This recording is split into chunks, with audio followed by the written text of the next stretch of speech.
Kalau kita punya data seperti ini, lalu kita ingin coba tampilkan dalam bentuk bar chart, maka bagaimana caranya? Kalau di Excel, jadi ini prototype A, B, C, D, dan ada data efisiensi ya, dua jenis efisiensi.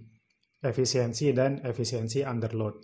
Kalau di Excel tentu mudah, tinggal insert dan ada di pilihan ini, yaitu insert column or bar chart.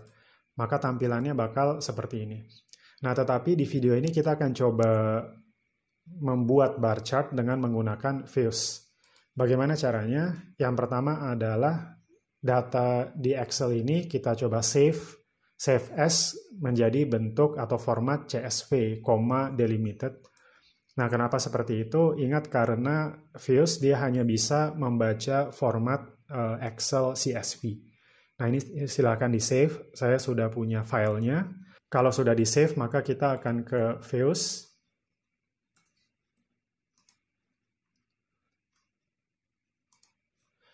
Dan langkah pertama adalah kita import datanya. Import data into views. Nah, ini sudah langsung terpilih kalau di saya, lalu kemudian saya import, close. Bisa dikonfirmasi, dicek di sebelah kanan bahwa data-datanya sudah masuk terbaca di views. Jadi ada dua kolom data efisiensi, kolom data efisiensi underload, dan juga satu lagi type. Nah, ini type ini tadi prototype A, B, C, D, karena dalam bentuk teks, maka bentuk datanya adalah, tipe datanya adalah teks. Oke, nah sekarang kita coba klik untuk bar chart. Bar chart yang ini ya, plot bar charts, kita klik saja.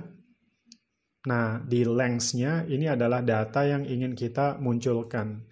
Karena ada dua ya, jadi yang ini efisiensi, lalu saya add satu lagi.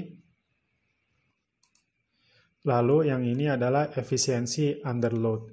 Baik, sebenarnya secara umum ini sudah selesai ya, jadi sudah ditampilkan data bar chart dari data yang kita punya, grafik bar chart dari data yang kita punya. Nah, tetapi ada beberapa hal ya, penyempurnaan yang perlu kita lakukan agar grafik yang kita hasilkan memiliki clarity yang bagus, jadi tidak membuat pembaca salah paham. Nah, yang pertama adalah ini bar fill dan juga group fill, ini bisa dimainkan. Kalau saya bar fill-nya biasanya saya tambah ya. Ini sekarang 0,75, misalnya dijadikan 0,9. Nah, kenapa seperti itu? Ini karena ada dua data yang berbeda ya. Saya buat lebih dekat gitu sehingga clear gitu bahwa ini bar yang merah pertama sama biru pertama itu punyanya kategori nomor 1 ini. Jadi bukan yang nomor 2. Nah, selanjutnya bisa dilihat bahwa bar biru di kategori nomor 2 menghilang.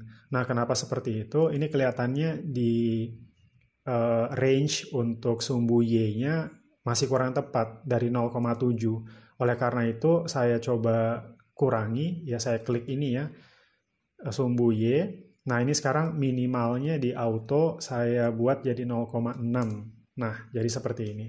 Ini sekarang sudah jauh lebih clear. Oke, apalagi berikutnya? Berikutnya,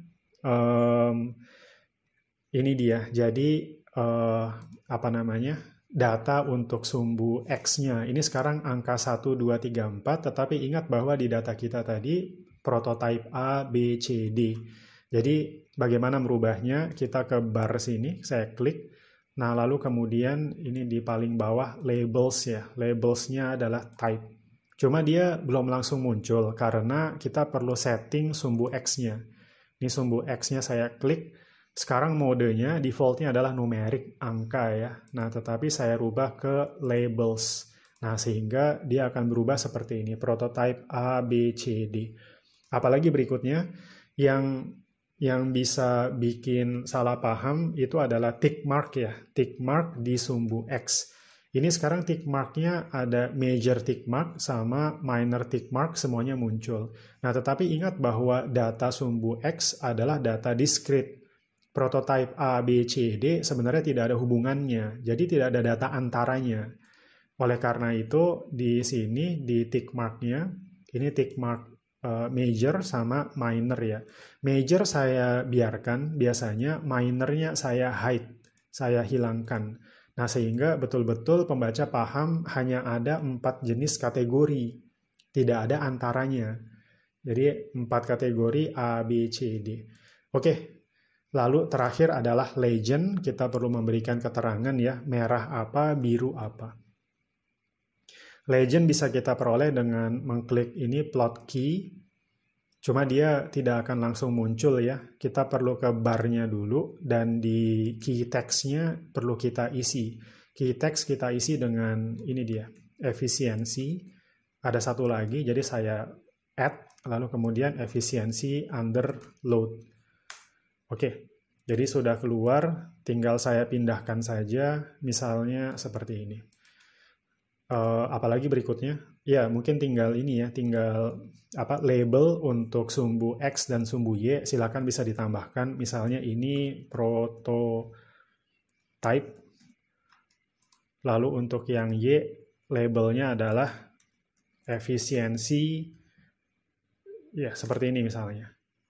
Baik, sudah jadi.